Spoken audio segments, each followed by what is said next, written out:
December of 1952, London was no stranger to fog, but this fog was unlike anything anyone had seen before. It wasn't just a thick mist that blurred the city's streets, it was a deadly, choking shroud that settled over the sprawling metropolis like a silent predator. For 5 long days, London was enveloped in this toxic haze, a dangerous blend of coal smoke and unusual weather that quietly took thousands of lives. The Great Smog wasn't just a natural event, it was a man-made disaster that forever changed how people think about the air they breathe. In this video, we'll take you through those terrifying days, share the stories of those who lived through it, and reveal how this catastrophe sparked major changes in environmental laws. This is the story of the Great Smog, an environmental nightmare that shook a city and a nation to its core. To understand just how the Great Smog came to be, we need to step back to post-war London. The city was still recovering from the damage of the Second World War, but was also alive with industry and activity. The winter of 1952 was especially bitter and cold, and nearly every home relied on coal fires to keep warm. But Londoners were not burning the best quality coal. Much of the cleaner, higher-grade coal was being exported to support the post-war economy. Instead, they used cheaper, low-grade coal that contained high levels of sulfur. This meant that millions of homes were sending thick, sulfur-laden smoke into the air every day. At the same time, factories and coal-fired power stations like Battersea and Lots Road were continuously pumping out massive clouds of smoke and pollutants. London was no stranger to fog and smog, but industrial pollution had turned these hazy pea soupers into a regular, grim presence. People had grown used to the smoky air, accepting it as part of city life, but all these conditions set the stage for something far worse, waiting on one last critical factor: the weather. On Friday, December 5th, 1952, the weather took a turn that would change everything. A strong high-pressure system called an anticyclone settled over London, bringing with it unusually cold temperatures. This weather pattern created what meteorologists call a temperature inversion, a layer of warm air trapped above colder air near the ground. Normally, the air near the surface would rise, carrying pollution away, but this inversion acted like a lid, trapping the cold air and all the pollutants beneath it. Without any wind to disperse the smoke from homes, factories, and power stations, the thick, toxic air began to build rapidly.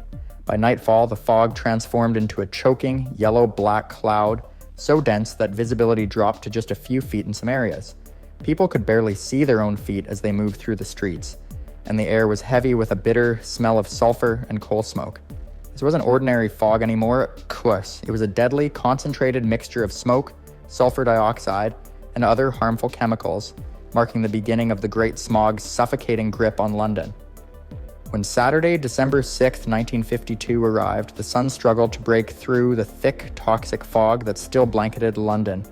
Instead of lifting, the smog clung stubbornly to the city, trapping people inside a dim yellow haze that made every breath painful. For the next 3 days, until Monday, December 8th, the city was engulfed in this heavy, poisonous cloud that seeped into homes, schools, and hospitals alike. Visibility remained dangerously low, causing chaos on the streets where buses and cars ground to a halt because drivers simply couldn't see. Only the underground trains continued to run, serving as a lifeline through the choking smog above. Emergency workers were overwhelmed, struggling to reach those suffering from severe respiratory distress, as countless people pressed damp cloths to their faces to try and filter the foul air. The smog even took a deadly toll on animals. Cattle at markets reportedly suffocated, and pets and wildlife were also affected by the toxic atmosphere. Life in London during those days became a desperate fight to survive under a sky that seemed to suffocate the city itself. The breakthrough came on Tuesday, December 9th, when a shift in weather finally began to clear the deadly smog hanging over London. Winds picked up, dispersing the thick, toxic blanket that had suffocated the city for 5 relentless days. As the fog lifted, the grim reality of the disaster became apparent. Hospitals were flooded with patients struggling to breathe, many suffering from bronchitis, pneumonia, and severe oxygen deprivation. The most vulnerable were the elderly, young children, and those already battling heart or lung conditions. Their bodies simply could not withstand the assault of pollutants. Early official estimates suggested around 4,000 deaths directly linked to the smog, but this number soon proved to be a severe underestimate. Over the following months, mortality rates remained unusually high, revealing that the true death toll was closer to 12,000. Beyond the fatalities, more than 100,000 people experienced serious illnesses caused by the toxic air. This tragic event marked one of the deadliest environmental disasters in modern history, showing just how lethal unchecked pollution could be. In the weeks and months following the Great Smog, London was gripped by a deep sense of shock and mourning. The true scale of the disaster was impossible to ignore, despite some early attempts by officials to downplay the smog's role or attribute the deaths to a flu epidemic. Newspapers vividly described the overwhelming suffering, and stories from survivors painted a grim picture of a city struggling to breathe. Public anger grew as more became clear about how many lives had been lost due to polluted air. Funerals became so frequent that florists reportedly ran out of flowers. Medical professionals and scientists worked tirelessly to analyze the data, confirming a direct link between the smog and the surge in respiratory illnesses and fatalities. Pressure mounted on the government to confront the long-ignored problem of air pollution. This tragedy forced the nation to face a hard truth. London's chronic pollution had a deadly price. The Great Smog had shattered any remaining tolerance for dirty air, sparking calls for urgent action to prevent such a catastrophe from ever happening again. The overwhelming public outrage and undeniable scientific evidence finally pushed the government to act. In response, a committee led by Sir Hugh Beaver was formed to investigate the causes and consequences of the Great Smog. Their findings clearly identified the burning of coal in homes and factories as the main source of the deadly pollution. This paved the way for the Clean Air Act of 1956, a landmark piece of legislation aimed at reducing air pollution across the United Kingdom. The act introduced smoke control areas, where only smokeless fuels could be used, forcing a shift away from the sulfur-heavy coal that had plagued London's air for decades. Factories were required to install cleaner technology and build taller chimneys to disperse smoke more effectively. Grants were also offered to households to help transition from coal fires to cleaner heating methods such as gas, oil, or electricity. Though change did not happen overnight, London experienced another smog event in 1962, less severe but still concerning. The Clean Air Act marked a turning point. It signaled a new era of government responsibility for public health and environmental protection, ultimately helping to clear London's skies and reduce deadly smog for good. The Great Smog of 1952 left a legacy that extends far beyond London's borders. It became a crucial case study in understanding the severe health impacts of air pollution, influencing research and policies worldwide. Studies showed that the effects were not limited to the immediate crisis. Death rates remained elevated for months after the event.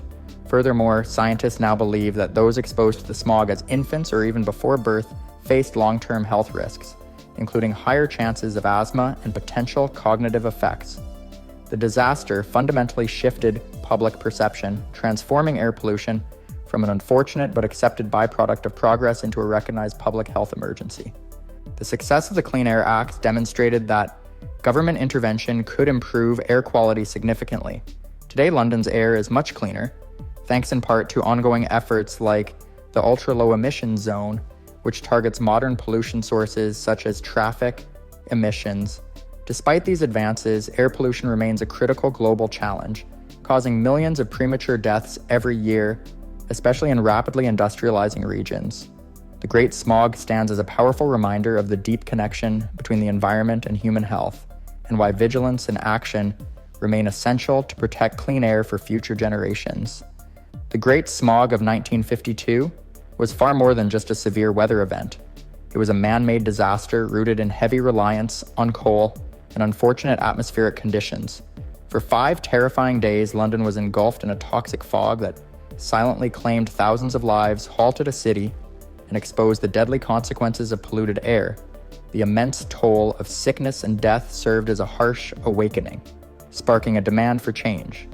This tragedy directly led to groundbreaking legislation like the Clean Air Act of 1956, which transformed environmental policy in the UK and inspired similar efforts worldwide. Over time, London's skies cleared, and the once constant pea supers became a dark chapter in history rather than an everyday reality. Yet the memory of those days remains a crucial lesson about the dangers of unchecked pollution. It reminds us that our health is deeply tied to the environment we create, and that proactive steps are necessary to protect the air we all share. The Great Smog's legacy is a story of both devastating loss and hopeful transformation, proving that even the darkest crises can lead to lasting progress. Thank you for watching. If you found this video insightful, please like and subscribe for more historical stories.